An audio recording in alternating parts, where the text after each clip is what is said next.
오늘 저희에게 주신 하나님의 말씀은 사무엘상 2장 1절에서 10절입니다.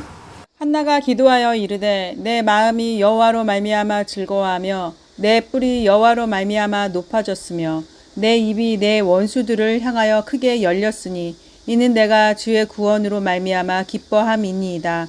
여호와와 같이 거룩하신 이가 없으시니 이는 주밖에 다른 이가 없고 우리 하나님 같은 반석도 없으심이니이다. 심히 교만한 말을 다시 하지 말 것이며 오만한 말을 너희의 입에서 내지 말지어다. 여호와는 지식의 하나님이시라 행동을 달아보시느니라. 용사의 활은 꺾이고 넘어진 자는 힘으로 띠를 띠도다. 풍족하던 자들은 양식을 위하여 품을 팔고 줄이던 자들은 다시 줄이지 아니하도다. 전에 임신하지 못하던 자는 7을 낳았고 많은 자녀를 둔 자는 쇠약하도다. 여호와는 죽이기도 하시고 살리기도 하시며 스올에 내리기도 하시고 거기에서 올리기도 하시는도다. 여호와는 가난하게도 하시고 부하게도 하시며 낮추기도 하시고 높이기도 하시는도다. 가난한 자를 진토에서 일으키시며 빈궁한 자를 거름더미에서 올리사 귀족들과 함께 앉게 하시며 영광의 자리를 차지하게 하시는도다. 땅의 기둥들은 여호와의 것이라 여호와께서 세계를 그것들 위에 세우셨도다. 그가 그의 거룩한 자들의 발을 지키실 것이요 악인들을 흑암 중에서 잠잠하게 하시리니 힘으로는 이길 사람이 없음이로다. 여호와를 대적하는 자는 산산이 깨어질 것이라 하늘에서 우레로 그들을 치시리로다. 여호와께서 땅 끝까지 심판을 내리시고 자기 왕에게 힘을 주시며 자기의 기름 부음을 받은 자의 뿔을 높이시리로다 하니라. 아멘. 우리가 오늘 읽은 본문을 보통 저희는 한나의 기도라고 부릅니다.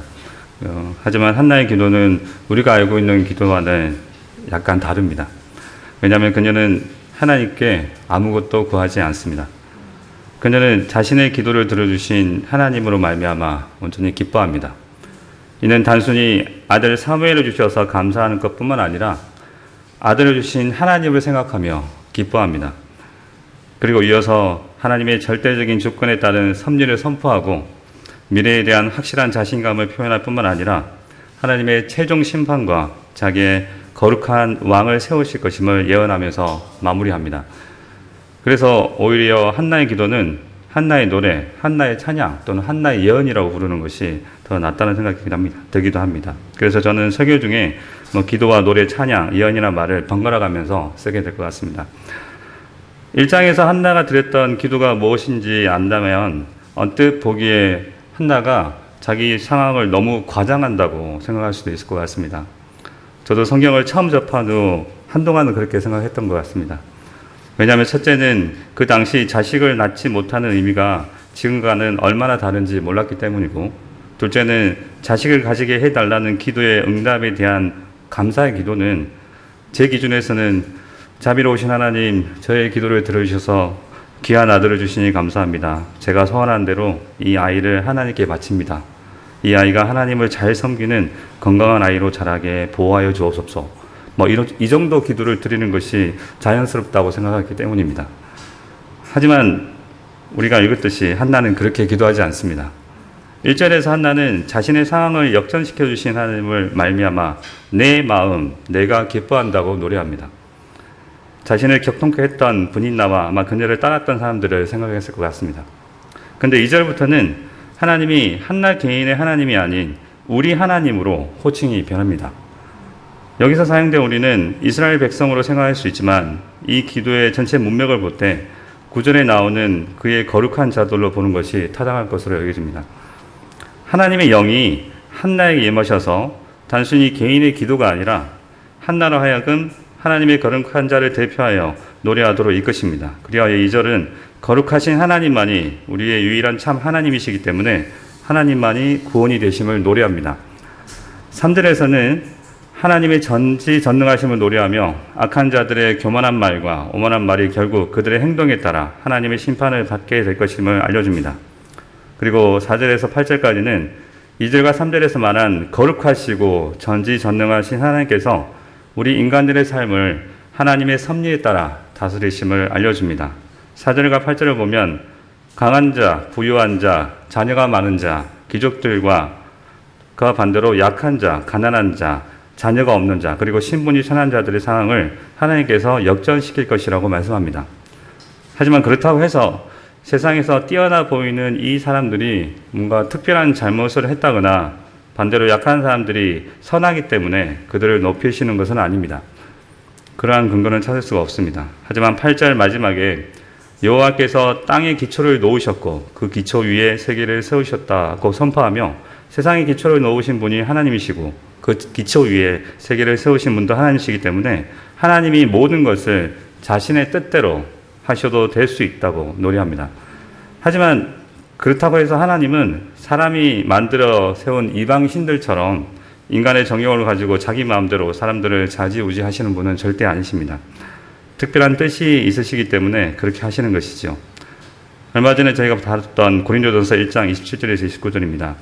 그러나 하나님께서는 세상의 미련한 것들을 택하사 지혜 있는 자들을 부끄럽게 하려 하시고 세상의 약한 것들을 택하사 강한 것들을 부끄럽게 하려 하시며 하나님께서 세상의 천한 것들과 멸시받는 것들과 없는 것들을 택하사 있는 것들을 폐하려 하시나니 이는 아무 육체도 하나님 앞에서 자랑하지 못하게 하려 하심이라. 이 구절에 대한 칼빈의 주석처럼 하나님이 세상에서 잘난 사람들을 낮추시고 약한 자를 높이시는 이유는 세상에서 다른 사람들보다 우월해 보이는 자들이 사실은 하나님 보시기에는 아무것도 아닌 자들이고 미천하고 별 볼 일 없는 피조물에 지나지 않는 자들이라는 것을 보여주시기 위해서 사람들을 부르심에 있어서 세상적으로 뛰어난 자들을 뒤로 밀어버리시고 도리어 세상에서 멸시당한 자들을 부르신다는 것이었습니다. 우리 생각엔 뛰어난 사람들을 사용해서 그들로 하여금 약한 사람들을 도와 하나님께로 이끌면 쉬울 듯 보인다 말입니다. 우리가 언뜻 이해할 수 없는 이러한 하나님의 일하심을 우리는 하나님의 섭리라고 부릅니다. 고난에 대한 접근도 마찬가지입니다. 욥을 예로 들어보면 하나님이 허락하신 환난으로 인해 욥은 한순간에 모든 것을 다 잃고 가장 친한 친구들이라고 생각했던 사람들로부터 온갖 비난을 받아야 했습니다. 도무지 하나님의 뜻을 알 수 없었던 욥은 자신의 의로움을 호소합니다. 특히 그의 억울한 호소가 최고조로 달하는 31장에서 욥은 가정법을 사용해서 자신을 변호하는데요. 하나님께서는 욥이 다니는 길과 그 걸음까지도 세시는 분이시기 때문에 만약 욥 자신이 하나님 앞에서 몸과 마음과 행동을 악하게 했다면 자신이 벌을 받는 것이 마땅하지만 자신은 그러지 않았기 때문에 도저히 자신이 당하는 상황이 이해가 안 된다고 마지막으로 한탄하며 하나님을 비난합니다. 이후에 엘리야의 말이 이어지죠. 그때 그런 다음에 하나님께서 나타나시는데요. 이 부분에서 엘리야가 말하는 부분에서 저는 또 한 번 하나님의 섭리를 보게 됩니다. 엘리야라는 인물을 통해서 말입니다. 어떤 성경학자들은 엘리야가 욥의 다른 세 친구보다 나이가 너무 어렸기 때문에 그가 한 말은 들을 가치가 없다고 치부하기도 합니다. 하지만 저는 그렇게 생각하지 않습니다. 오히려 엘리야는 신자의 고난에 대해 다른 시각으로 접근합니다. 이에 대해 드 프라프가 약속과 구원에서 이렇게 말합니다. 엘리야는 욥의 역경을 다른 관점에서 보았다. 사실 그는 욥에게 위로가 되는 말을 하였다. 그는 신자의 고난은 지은 죄에 대한 징벌이나 형벌로 생각하기보다는 연단하고 온전하게 하시는 징계로 보았다. 그는 또한 주의 천사가 주를 경외하는 자들을 돌로 진치고 그들을 건지시기 때문에 신자들이 고난 가운데 멸망하는 일은 없을 것을 믿었다. 엘리야는 욥에게 그의 역경과 고난을 하나님과의 만남으로 여겨야 한다고 말했다. 만일 우리가 신자라면 우리는 참으로 하나님의 자녀이며 주께서는 우리를 사랑하신다. 그러나 우리가 하나님의 사랑을 받을 자격이 있는 것이 아니다.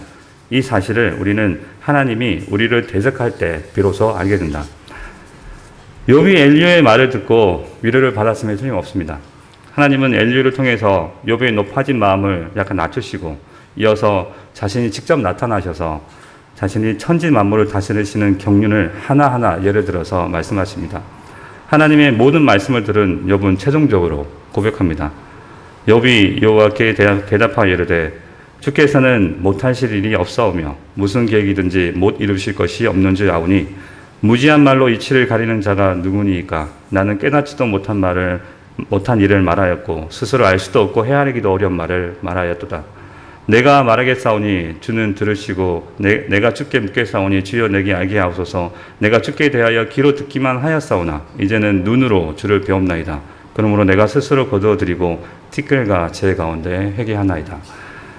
욥은 자신의 말이 얼마나 경솔하고 잘못된 것이었는지를 깨닫고 그동안 하나님을 향해 쏟아냈던 비난을 돌이킵니다.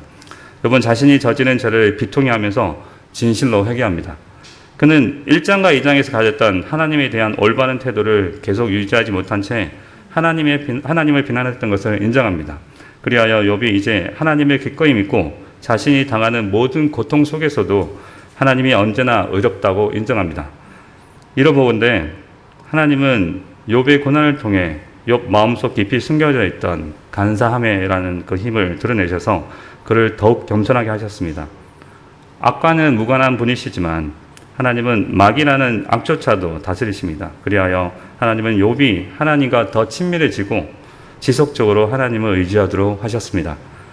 하나님의 자녀를 위한 특별한 섭리인 것입니다. 그렇기 때문에 하나님의 섭리만큼 우리를 힘들게 하면서도 우리에게 가장 큰 위로를 주는 것도 없을 것입니다. 이 또한 신비인 것인데요. 이러한 하나님의 섭리에 대해 가장 잘 설명하는 것이 제 생각에는 아마도 웨스트민스터 신앙고백서 같습니다. 제5장 섭리에 대하여 총 7개의 절로 되어 있는데요. 저는 1절만 읽어보도록 하겠습니다.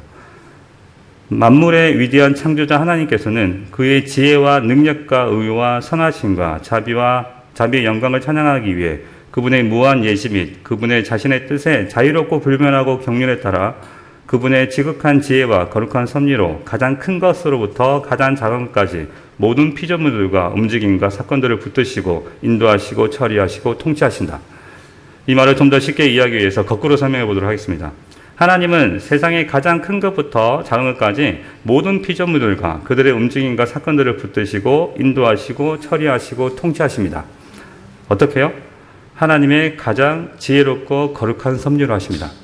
절대 경박하거나 임의적으로나 변덕스럽게 하지 않으십니다. 그런데 아무 계획 없이 하십니까? 그렇지 않습니다. 하나님의 무한 예지와 하나님의 자유롭고 불변하는 경륜에 따라 그렇게 하십니다. 예지라는 말은 미리 아신다는 의미인데요. 하나님이 미래를 내다보시고 어떤 일이 일어날 것을 아신다는 의미가 아니라 하나님께서 작정하셨다는 뜻입니다. 하나님께서 작정하신 일은 하나님이 뜻하신 일은 반드시 일어납니다. 그래서 모든 것을 아시는 하나님께서 아무런 간섭을 전혀 받지 않으시고 한번 정하신 뜻은 변하지 않는 계획에 따라 그렇게 하십니다. 왜냐하면 하나님의 지혜와 능력과 의와 선하심과 자비와 영광이 찬양을 받아야 하기 때문입니다. 이신론이라는 것이 있죠. 하나님이 세상을 창조하신 난 후에 그냥 그대로 흘러가도록 내버려 두신다는 것입니다. 시계공이 시계를 만들고 나면 시계가 알아서 돌아가듯이 말입니다. 욥기를 그와 비슷하게 있는 분도 만난 적이 있습니다. 세상 일에 아무런 관여하지 않으시는 하나님이 사탄 때문에 갑자기 욥에게 호기심이 동해서 괜히 욥을 건드려서 욥에게 그런 일이 일어났다고 말입니다. 그렇지 않습니다. 하나님의 통치 없이는 그 어떤 것도 발생할 수 없고 지속될 수 없습니다. 세상 모든 권력도 나라도 하나님의 통치 아래 있습니다. 우리는 다니엘서를 통해서 느부갓네살 왕과 벨사살 이 사람들이 하나님의 뜻에 따라 왕이 세워지고 폐해지고 나라가 흥하고 망한다는 사실도 잘 알고 있습니다. 그런데 어떻게 통치하신다고 합니까? 모든 것을 아시는 하나님의 자유롭고 불변하는 경륜에 따라 그분의 가장 지혜롭고 거룩한 섭리로 통치하십니다. 이방 신들처럼 경박하고 자기가 하고 싶은 대로 변덕스럽게 통치하지 않으십니다. 사실 이 부분에 대해서는 우리가 쉽게 이해하지 못할 때가 있습니다. 고난이 대표적이죠. 우리는 욥이 처음에 왜 그렇게 반응했는지 인간적으로 충분히 이해합니다. 자신은 하나님의 말씀대로 어렵게 살아가고 또 그렇게 살아가려고 노력하고 있었는데 도대체 이해가 안 되는 것이죠. 우리 중에 가족을 잃은 분들이 있을 것입니다. 저도 아주 어릴 때 부모님 중에 한 분을 잃었었는데요. 내색하진 않았지만 부모님 중 한 분이 없이 자라는 것은 그렇게 쉽지는 않았습니다. 하지만 시간이 지나 믿음의 눈으로 바라보니 저에게는 그 고난이 큰 축복이었습니다. 사랑받을 자격이 없는 저를 자녀로서 연단시킨 것이었죠. 사랑하는 여러분, 우리에게는 두 가지 특별 소명이 있다고 생각합니다. 첫 번째는 구속으로의 부르심, 하나님 자녀로서의 부르심입니다. 이것은 절대 변할 수 없습니다. 하지만 하나님 자녀인 우리 각자에게 하나님이 맡기신 이 세상에 감당해야 할 특별한 소명이 있습니다. 목회자로서, 기술자로서, 교사로서, 의사로서, 학생으로서 또는 주부로서 등 하나님이 각자의 소명대로 부르셨습니다. 하지만 만일 내일 아니면 오늘 예배가 끝나고 돌아가는 도중에 사고를 당하거나 갑작스러운 질병으로 인해 그 일을 더 이상 못하게 될 수도 있습니다. 그렇다고 해서 우리 소명이 사라지는 것일까요? 우리는 한 번 소명을 받으면 그것을 마치 절대적인 것으로 여기는 경향이 있는데요. 그렇지 않습니다. 우리가 어떤 이유로든 소명을 다할 수 없는 경우가 생길 수 있는데 이는 하나님께서 우리에게 또 다른 소명을 주시기 위함입니다. 그래서 그렇게 받은 새로운 소명을 통해서 우리는 고통으로 부르신 하나님이 여전히 변함없이 신실한 분이라는 것을 깨닫게 됩니다. 만약 우리가 우리의 아픔, 고난, 외로움, 슬픔과 같은 우리의 불행만을 바라본다면 우리의 고통은 더욱 심해질 것입니다. 그러나 이러한 고통스러운 일들이 모든 것을 합력하여 선을 이루시는 거룩하시고 선하시고 자비로우신 분의 섭리의 손길로 말미암아 우리에게 발생한 것이라고 이해한다면 그것은 우리가 충분히 기쁨으로 견딜 수 있는 이유를 갖게 되는 것입니다. 이러한 하나님의 섭리가 비록 우리의 고통을 지워버리지는 않을지라도 큰 기쁨으로 꼭 그 고통을 견디도록 도와줄 것입니다. 우리가 알거니와 하나님을 사랑하는 자, 곧 그의 뜻대로 부르심을 입은 자들에게는 모든 것이 합력하여 선을 이루느니라. 그러한 사실을 깨닫게 될 때 우리는 하나님의 지혜와 능력과 의와 선하심과 자비를 찬양하게 됩니다. 우리 하나님의 다스리심의 목적이 이루어지는 것이죠. 그래서 한나가 오늘 본문 9절에서 노래합니다. 그가 그의 거룩한 자들의 발을 지키실 것이요 악인들을 흥함 중에 잠잠하게 하시리니 힘으로는 이길 사람이 없으리로다. 그리고 이러한 하나님의 섭리는 언약한 구속사 안에서 그대로 나타납니다. 출애굽 사건만 잠깐 보더라도 이를 정확히 알 수 있습니다. 하나님은 언약 안에 자기 백성들을 위해 세상의 가장 큰 것부터 작은 것까지 모든 피조물들과 움직임과 사건들을 붙드시고 인도하시고 처리하시고 통치하십니다.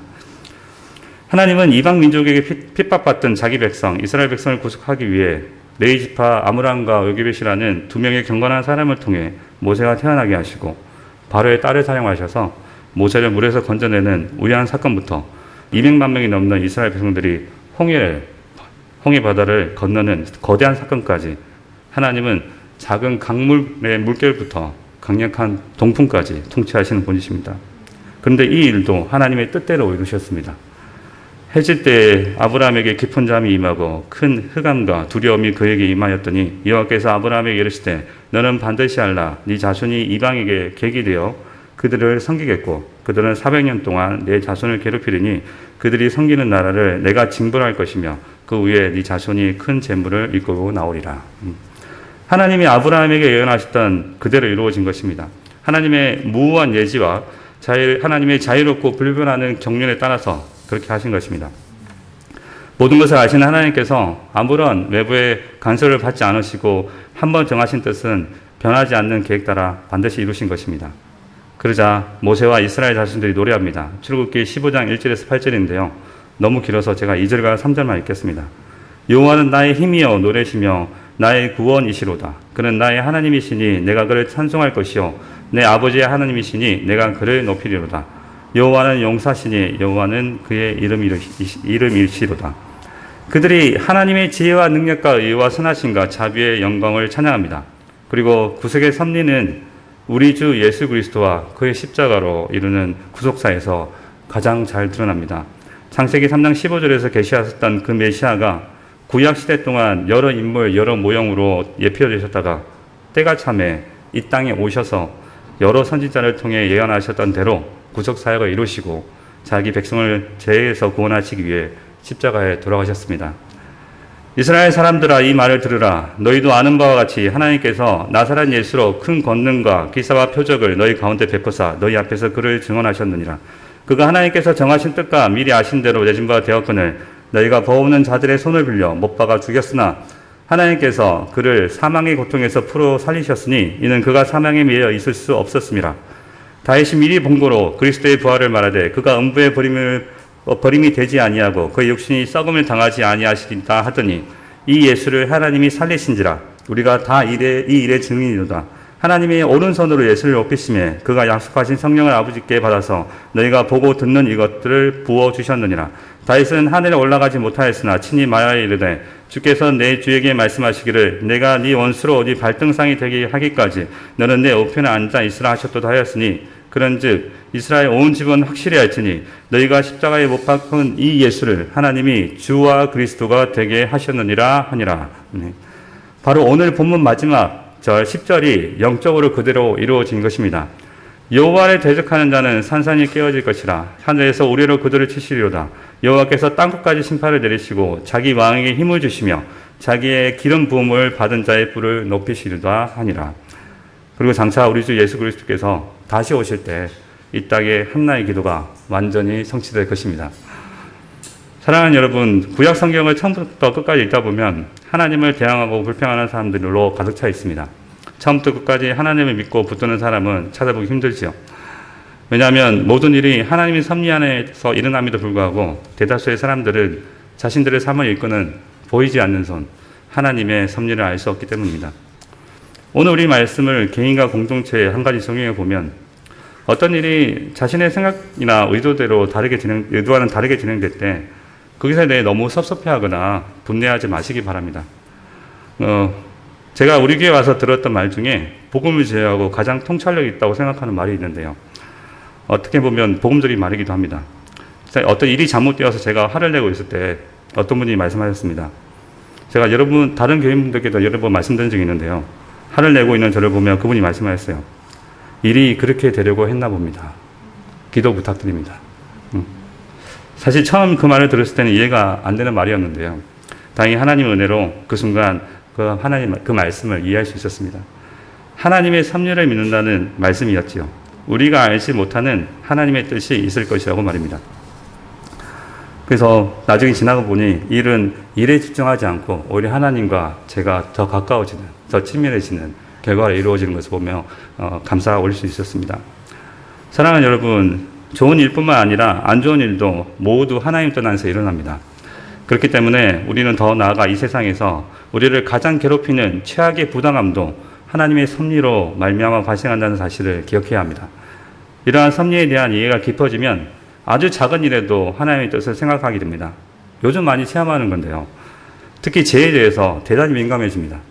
예전 같으면 그냥 지나쳤을 사소한 일이 의미 있게 다가오면서 묻게 되는 것이죠. 그래서 그렇지 않았다면 무뎌졌을 양심이 아니면 더 심해져서 제가 멈춰지는 경험을 자주 하게 됩니다. 그러면서 저를 대신하여 고난당하신 우리 주 예수 그리스도를 더 깊이 묵상하게 되면서 평안하게 됩니다. 사랑하는 여러분, 하나님은 선하심과 의로우심과 자비로우심으로 모든 것을 다스리고 계십니다. 온 마음으로 믿으시기 바랍니다. 그리고 이러한 하나님의 성품을 정확히 그대로 보여주신 우리 주 예수 그리스도와 그의 십자가를 마음에 항상 새기고 어떠한 상황에서도 우리 주님이 자신의 성령으로 인도하심을 신뢰하시고 감사함으로 영광 돌리는 그리스도의 보혈교회 성도님들 되시기를 우리 주 예수 그리스도의 이름으로 축원드립니다. 아멘. 기도하겠습니다. 하늘에 계신 우리 아버지께서 천지 만물과 우리의 생사화복을 주의 선하신 뜻 아래서 붙드시고 인도하시고 처리하시고 통치하시고 계신다는 것을 한나처럼 믿고 찬양합니다. 우리가 그리스도 예수 안에서 어떠한 상황에서도 믿음으로 아버지를 향한 신뢰와 사랑을 놓치지 않도록 인도하여 주시옵소서. 성령으로 함께하여 주시옵소서. 감사드리며 우리 주 예수 그리스도의 이름으로 기도드립니다. 아멘.